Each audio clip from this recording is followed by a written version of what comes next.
পঞ্চম রন্ধ্র দিয়ে বংশীর ধ্বনি করতেন, তখন কি লাভ হতো জানো? গোপীরা পাগল হয়ে যেত।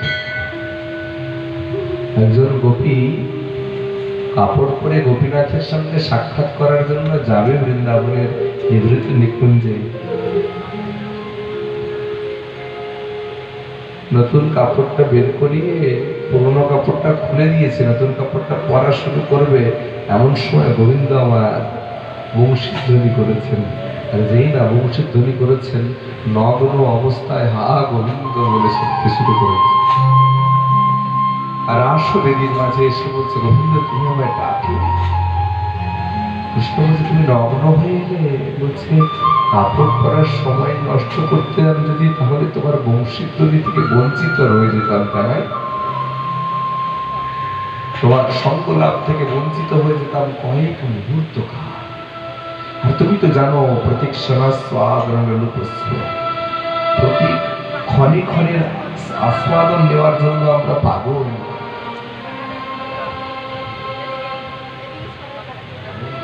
অবস্থা, নিজের ছোট্ট সন্তানটাকে স্তনদুগ্ধ পান করাচ্ছে, 4 মাসের সন্তানটাকে। তারা এই বংশীধ্বনি করেছে, আছাড় দিয়ে ফেলেছে সন্তানটাকে, আর হা গোবিন্দ বলে ছুটেছে। কৃষ্ণ বলছে, তুমি বাড়িতে গিয়ে দেখো তোমার সন্তানের কি অবস্থা, আছাড় দিয়ে এলে, মারা যাবে না? বলছে, গেলে মারা যাবে, যাক, কিন্তু তা নাই। তোমাকে না দেখে সন্তানকে নিয়ে বাঁচার সুখের থেকে তো তোমাকে পেয়ে সন্তান হারানোর দুঃখ বড় সহজ বলে মনে হবে। তোমাকে পেয়ে গেছি, আর জানতে কাউকে প্রয়োজন নেই। তুমি তো ঠাকুর, আমি তোমার কুকুর বলিয়া জানো, তুমি ঠাকুর, আমি তোমার কুকুর, এটাই চাই। এই বাসনাবান, এই পদ আমায় প্রদান করো, আমি তোমার কুকুর হয়ে থাকতে চাই। জানাই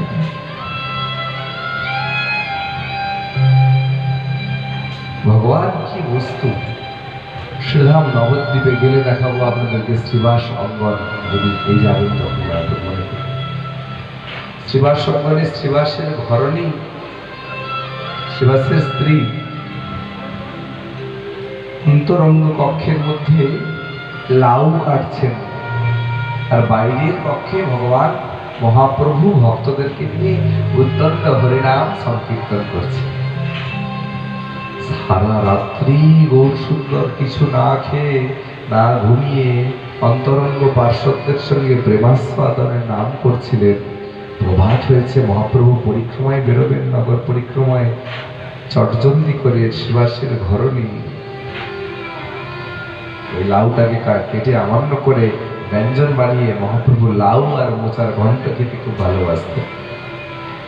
তাড়াতাড়ি করে লাউটাকে আমিনা করে, অর্থাৎ কেটে ব্যঞ্জন রন্ধন করে আমার কানাইকে মহাপ্রভুকে সেবা দেবেন, সেই আশায় লাউ আমান্য করে যাচ্ছেন, একটার পরে একটা লাউ।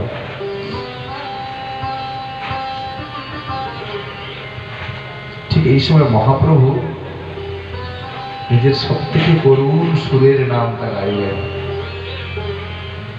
আর মহাপ্রভু স্বয়ং নিজ নামে নাচে মহাপ্রভু বিশ্বম্ভর, ধরিতে না পারে ধুলায় গড়ে করে। নিজের নামে আজকে নিজে নাচছে গৌর, নিজেকে স্থির রাখতে পারছেন না। গৌর সুন্দর, হা কৃষ্ণ, হা রাধে, হা গোবিন্দ, হা মধুসূদন বলে কাঁদছে না, নাম কীর্তন করছে। ঠিক এমন সময় মহাপ্রভু কণ্ঠস্বর শুনতে পেয়ে শ্রীবাসের ঘরণী নিজের সত্তা হারিয়ে ফেলেছে। নিজেরই অজান্তে লাউটাকে কাটতে কাটতে কাটতে কাটতে নিজের কোলে পাশে শুইয়ে রাখা 1 মাসের শিশু সন্তানটাকে ধরে বটিতে কেটে দিয়েছে। ছোট্ট সন্তানটাকে কেটে টুকরো টুকরো করে গামলার মধ্যে রেখে তাকে আবার হাড়ির মধ্যে দিয়ে সিদ্ধ করতে দিয়েছে। নামের কি মহিমা, নাম যেমন প্রাণ দেয়, প্রাণ নেয়, কতজন প্রাণ হারিয়েছে নামের গুণে। আর তোমরা যারা এখনো নামের প্রেমে ভাসতে পারো নাই, ভেবে নাও জীবন বৃথা চলে গেল। এটা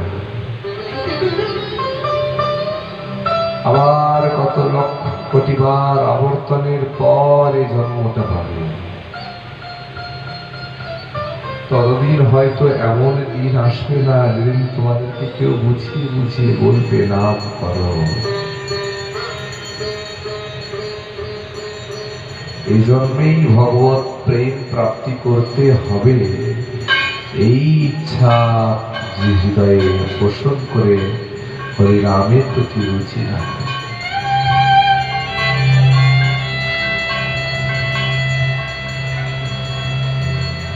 এই ইচ্ছা হৃদয়ে পোষণ করে হরিনামে রুচি রাখে।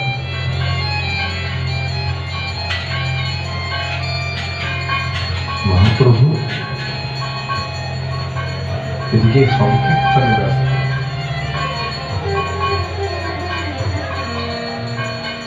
লাগবে না, ওটাই হোক আস্তে আস্তে।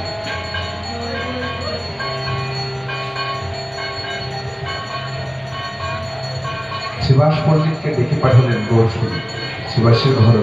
কিছুক্ষণ পরে যখন সম্বিত ফিরে পেয়েছেন শ্রীবাসের স্ত্রী, হা পুত্র বলে কাঁদতে কাঁদতে নিজের স্বামীকে ডেকে বলছেন, স্বামী দেখুন কি অনর্থ করেছি আমি। আমি নিজের পুত্রকে সহজে কেটে রন্ধন করেছি। কাঁদতে কাঁদতে কাঁদতে কাঁদতে শ্রীবাস যখন ডাকে, শ্রীবাস এসে বলছে, কি হয়েছে? এত চিল্লাচিল্লি করছো কেন? এত চিৎকার চেঁচামেচি করছো কেন? কি হয়েছে?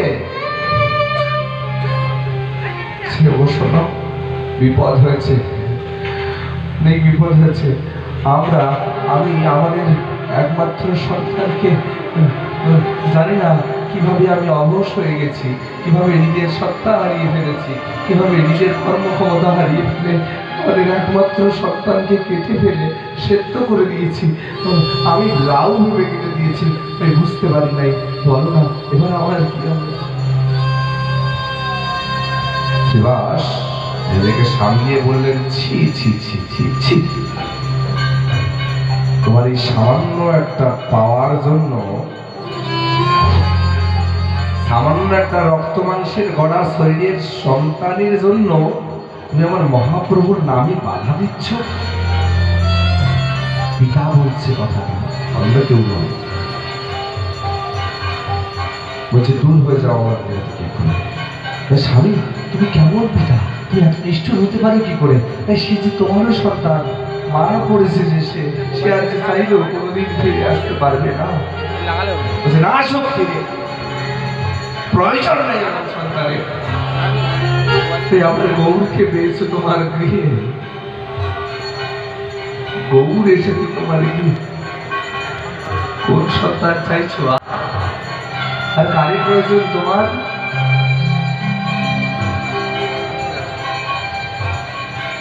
যাকে পেলে সব পাওয়া হয়ে যায়, যাকে জানলে সব জানা হয়ে যায়, যাকে দেখলে সব দেখা হয়ে যায়, যাকে বুঝলে সব বোঝা হয়ে যায়, যার কথা শুনলে সব শোনা হয়ে যায়, সেই গৌর সুন্দর নিজের নামোচ্চারণ করে তোমার কর্ণকুহরে প্রবেশ করিয়ে তোমায় কৃপা করেছেন।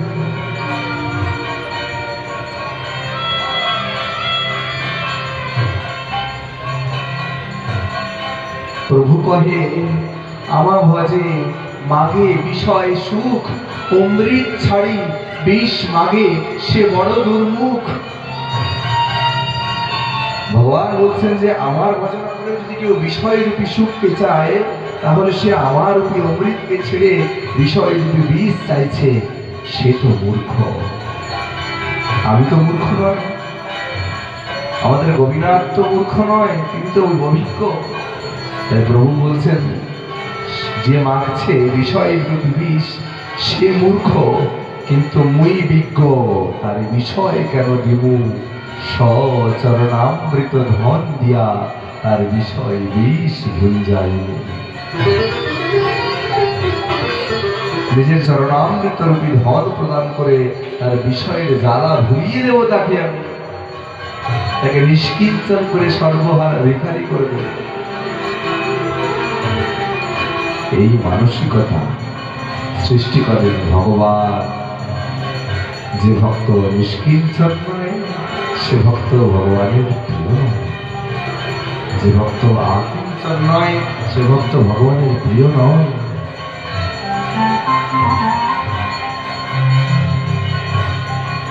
ভগবানের প্রিয় হতে গেলে নিষ্কিঞ্চন হতে লাগে, সর্বহারা হতে লাগে। ভগবান যত দেবেন তত বিলিয়ে দিতে হয়, ভগবান যত দেবেন তত দান করে দিতে হয়।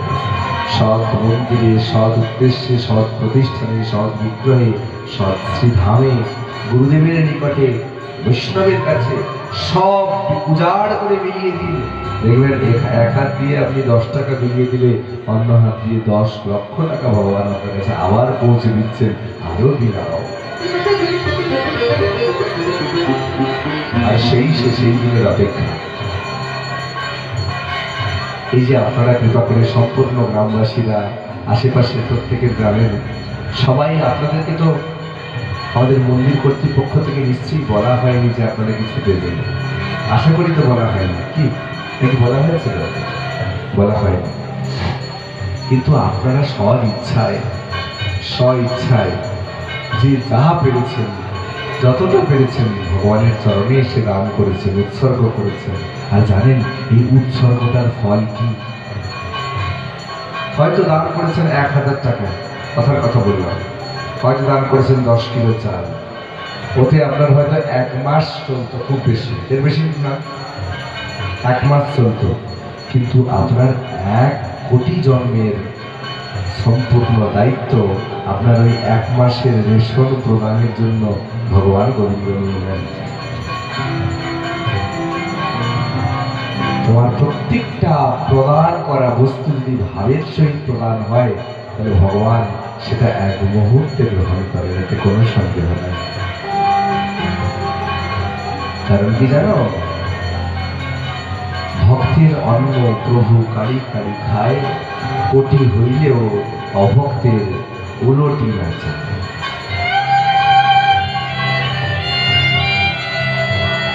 ভক্তের অন্ন প্রভু কারি কারি খায়। যদি ভক্ত হও, তোমার অন্ন খাওয়ার জন্য ভগবান বিদুরের মতো তোমার গৃহে এসে কলার চপাটাও পেয়ে যাবে। আর যদি অভক্ত হও, দুর্যোধনের মতো কোটি কোটি 56 ভোগ 36 ব্যঞ্জন আদিও যদি তুমি সংস্থাপন করো, ফিরেও তাকাবেন না, কোথায় ফিরেও তাকাবেন না।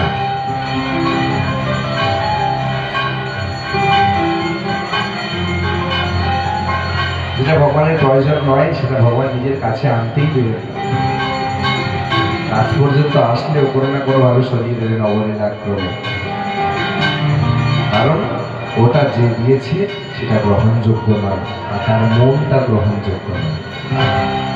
কিন্তু আপনাদের তো পরম সৌভাগ্য যে আপনাদের দেওয়া প্রত্যেকটা জিনিস গোপীনাথ স্বয়ং গ্রহণ করছে। চেষ্টা করবেন এরপর থেকে পয়সা নয়, অর্থ নয়, টাকা পয়সা নয়, নিজের হাতের তৈরি প্রত্যেকটা বস্তুর অগ্রভাগ ভগবানকে প্রদান করা। ধরুন একটা গাছ লাগিয়েছেন, বেগুন গাছ, একটা বেগুন হয়েছে, 2টো বেগুন হয়েছে, একটা বেগুন নিজের সংসারের জন্য রেখে দিন, একটা বেগুন ভগবানকে দিয়ে যান।